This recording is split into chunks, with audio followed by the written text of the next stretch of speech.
Hey, and welcome back to the channel where justice isn't just served, it's slow roasted and delicious. If you've ever fantasized about watching karma come full circle, do me a favor. Smash that like button, subscribe, and buckle in. Because today's story, it's a slow burn with the most satisfying finish you can imagine, asterisk. Let me take you back a few years. I was in a relationship that I thought was real, meaningful, solid.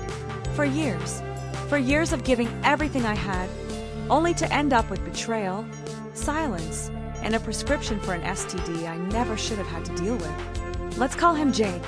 From the outside, Jake was the charming guy everyone liked. Tall, confident, made people laugh.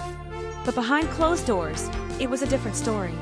There were the lies, the late night work calls, the sudden disappearances, the vague answers, and then the emotional gaslighting.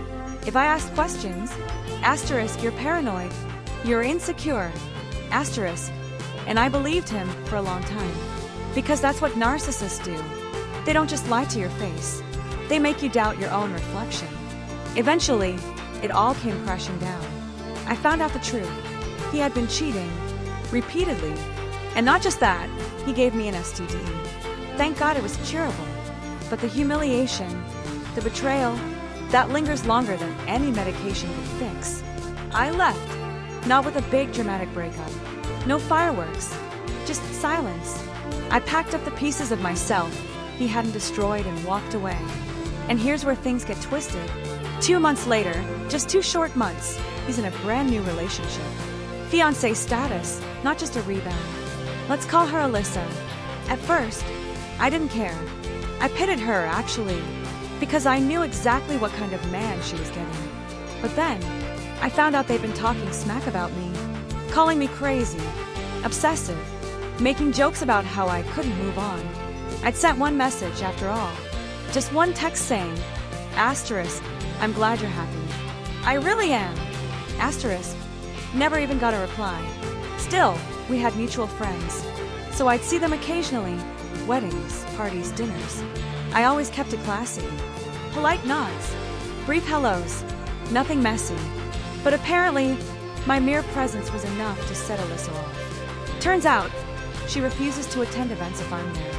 Birthday, she skips. Engagement party, she makes Jake stay home too. Friendsgiving, not a chance. And here's the kicker, Jake hates it.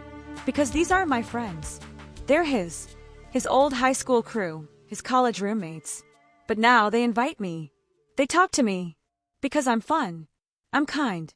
I show up with wine and a boyfriend who actually respects me. Meanwhile, Jake's stuck at home, stewing, missing out. It's not revenge. Not really. I didn't set this up. I didn't manipulate anything. I just healed. And that drives them crazy. Because the truth is, people like Jake expect their exes to disappear, to break, to pine. They don't expect you to show up glowing, laughing, surrounded by people who love you. They don't expect you to be the one everyone wants to sit next to. And Alyssa, she hates me, not for what I did, but for who I am. And honestly, that's the most delicious part. Because for years, I was trapped under his shadow. Gaslit, ignored, lied to. He walked away thinking he won. But now he's in a relationship with a woman who's constantly jealous, constantly insecure. Because deep down she knows I'm the ghost in the room. She knows she's trying to measure up to someone she's already lost to. And Jake, he's watching his world shrink, invites drying up, friendships fading, because the one person he tried to destroy refused to stay broken. I know it sounds petty, and maybe it is, but after everything, after the lies, the cheating, the gaslighting, and the STD, forgive me if I enjoy this just a little, because I didn't have to make a scene. I didn't need a big blow-up. I just had to exist, and that was enough to tear their fragile little empire down. At the last wedding we all attended, I showed up in this navy silk dress. My boyfriend, tall, sweet, actually listens when people talk, was holding my hand the entire time. Jake was there, alone, because Alyssa stayed home. I caught him looking at me at least 5 times. At one point, I was laughing with one of our mutual friends, his best man, actually, and I felt Jake's eyes boring into me from across the tent. And then, the cherry on top. I walked past him at the drinks table. He looked awkward, shuffled like he didn't know where to stand. So I looked right at him and said, "Asterisk, can you hand me that cup?" Asterisk.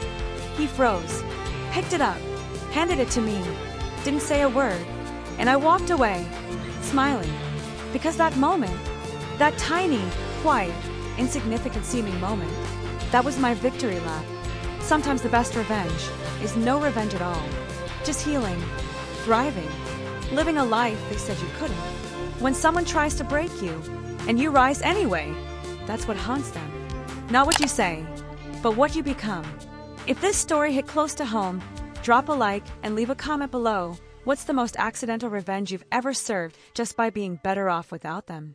And don't forget to subscribe for more stories where karma makes a house call.